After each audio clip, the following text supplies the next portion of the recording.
I'm going to speak in English. Comme vous le pensez, je vais donc parler en anglais. Je vais essayer de vous donner un aperçu général de la stratégie galloise. Je parlerai un petit peu des arguments qui ont présidé à cette stratégie. Je dirai également quelques mots sur la manière dont nous essayons de réunir un vaste éventail de services qui renforcent en fin de compte l'économie et la diversité du paysage entrepreneurial. Dans cette présentation, je vais essayer de me concentrer sur la perspective d'un utilisateur. Nous allons voir donc de quelle manière nous pouvons changer la vie au plus pratique des gens. Tout d'abord, au sujet des raisons, de nos raisons d'être, notre première stratégie a été élaborée en 1998. Il s'agit actuellement de notre troisième stratégie et celle-ci se concentre principalement sur la création d'un environnement permettant aux plus petites entreprises de croître et dans une moindre mesure à soutenir la création de nouvelles entreprises. Et je vous expliquerai pourquoi un peu plus tard. Avant d'en venir aux détails, je pense qu'il est important que nous expliquions pourquoi les régions ont besoin d'une stratégie en matière d'entrepreneuriat. Parce que si nous n'arrivons pas à l'expliquer, nous ne comprendrons pas les services exposés. Nous abordons donc un certain nombre d'objectifs. Le premier est d'aborder la création d'emplois et il s'agit d'une raison importante, mais il ne s'agit peut-être pas seulement de création d'emplois, mais aussi de création de richesses. Et la perspective est ici différente. Dans ma région, il pourrait s'agir de stimuler l'activité dans les régions rurales, puisque une stratégie d'entrepreneuriat permettrait d'ancrer l'activité dans cette région et d'éviter l'exode.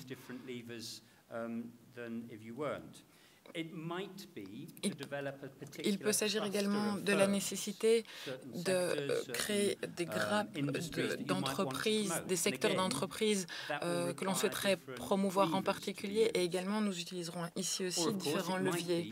Il peut s'agir encore de soutenir certains groupes particuliers de la population, des groupes cibles dont on peut être amené à penser qu'ils seraient intéressés par la création d'emplois. Ce que je veux dire ici, c'est qu'il est extrêmement important de savoir pourquoi nous investissons ces ressources et pourquoi nous mettons tout ceci en œuvre. Nous continuons à soutenir la création d'entreprises au Pays de Galles. Nous offrons de très nombreuses informations, en particulier en ligne, ainsi que des ateliers, des consultations, des conseils dans des zones locales. L'information en ligne est bien sûr moins chère que les ateliers, mais ils ont des fonctions différentes. Nous offrons également un soutien à certains groupes de la population, car nous pensons qu'ils ont la capacité de créer un emploi, de travailler seuls, mais il faut lever certains obstacles à cette activité.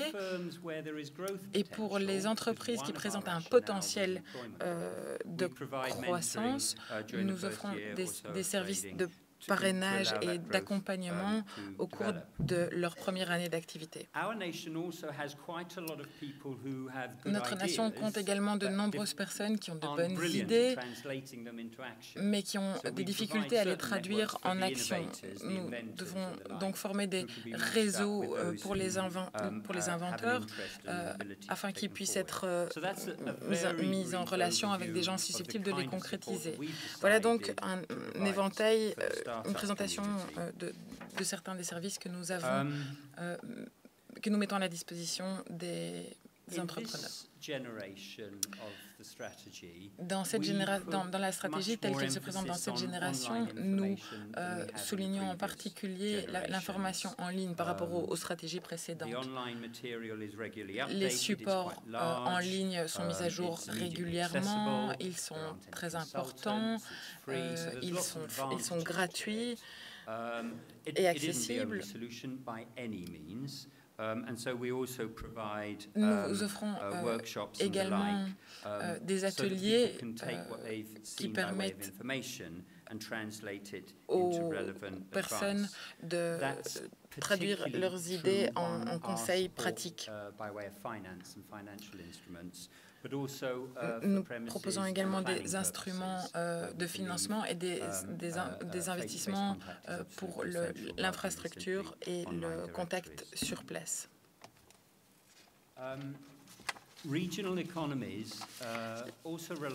Les économies régionales ont également besoin d'une infrastructure assez essentielle et il est important que le financement de cette infrastructure soit équilibré par rapport aux autres investissements dans le cadre de l'économie entrepreneuriale.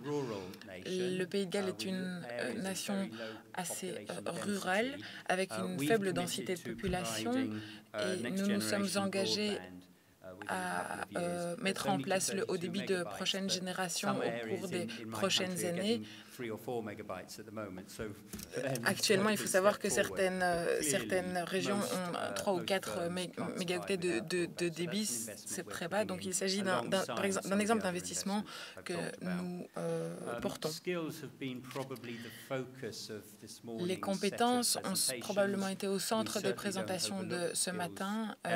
Il est certain que nous ne négligeons pas cet aspect, en particulier pour les besoins en développement. Nous avons donc un domaine d'activité assez vaste ici. Il ne faut pas négliger également le réseau routier et ferroviaire. Si une activité a besoin d'une offre de transport, elle doit pouvoir compter sur un réseau routier et ferroviaire important. Et actuellement, nous investissons beaucoup dans le réseau ferroviaire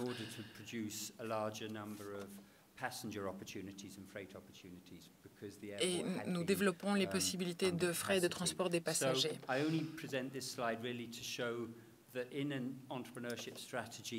Je voudrais donc montrer que la stratégie d'entrepreneuriat qui essaye de réunir toutes les ressources, tous les besoins des entrepreneurs,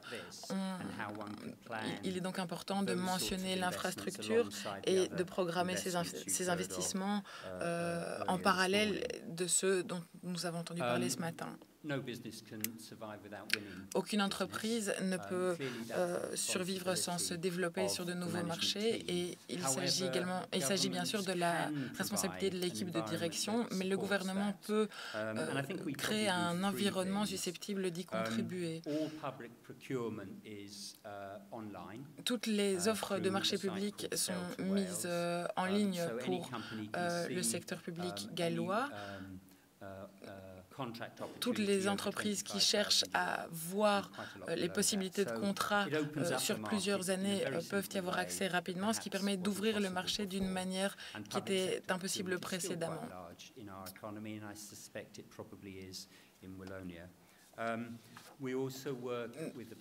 Nous travaillons également avec le secteur privé pour le développement des chaînes d'approvisionnement et il peut s'agir également d'une réponse à certains problèmes auxquels les entrepreneurs sont confrontés. Et enfin, nous proposons un soutien aux possibilités de commerce et d'exportation avec les pays à l'étranger, de manière à permettre aux entreprises d'accéder à des marchés auxquels ils accèdent généralement difficilement.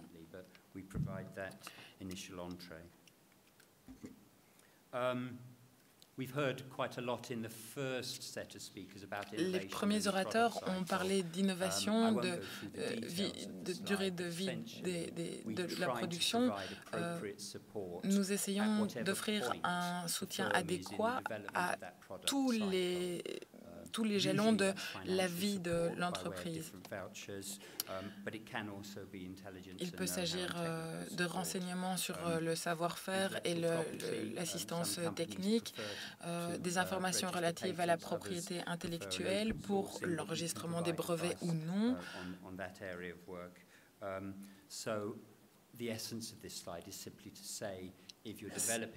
Cette diapositive a pour objectif de dire que la chaîne de recherche et développement est importante, que les différents niveaux de soutien doivent répondre aux exigences des entreprises à tous les stades de leur développement et de leur processus.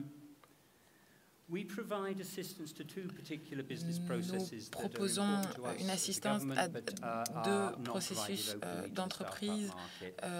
En particulier, il s'agit de l'efficacité des ressources et l'égalité et la diversité. Nous pensons que ces deux domaines sont essentiels pour le développement de notre économie et nous offrons donc un soutien direct pour ces thématiques.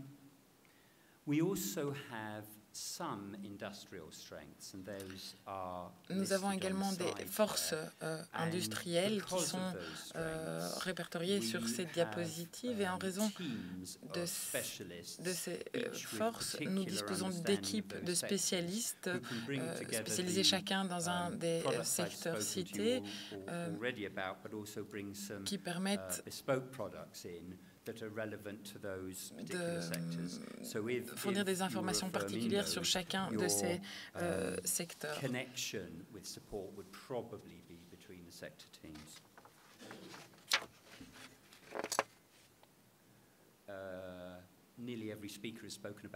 Les orateurs ont presque tous parlé d'argent, je ne ferai pas exception. Nous avons créé une organisation locale, Finance Wales, en 1998. Il s'agissait d'une joint venture entre nous et des banques privées et qui offre toute une gamme de services financiers.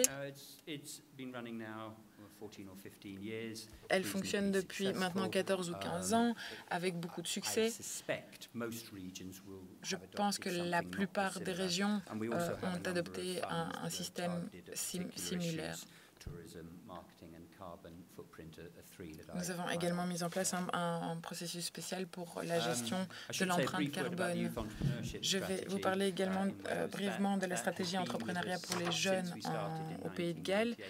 Depuis le début 1998, il s'agit d'un élément de notre stratégie au sens plus vaste. Elle vise les jeunes de 5 à 25 ans. Pour intégrer l'entrepreneuriat au curriculum, afin de permettre aux jeunes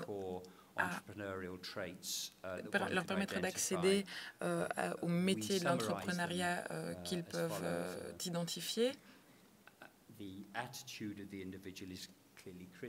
Nous pensons que les attitudes de chacun sont importantes et nous pensons avoir, avec les ans, identifié les attitudes les plus appropriées et les plus adéquates pour la création d'entreprises. La relation d'un individu avec ses pairs et avec autrui est primordiale. Il s'agit d'un apprentissage pour certains. Ça peut être inné, ça peut également être acquis.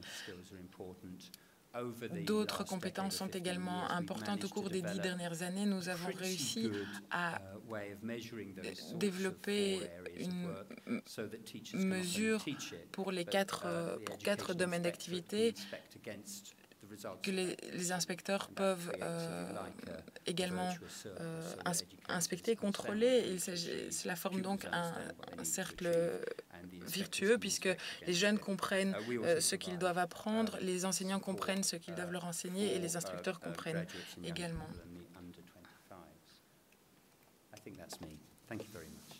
Je vous remercie.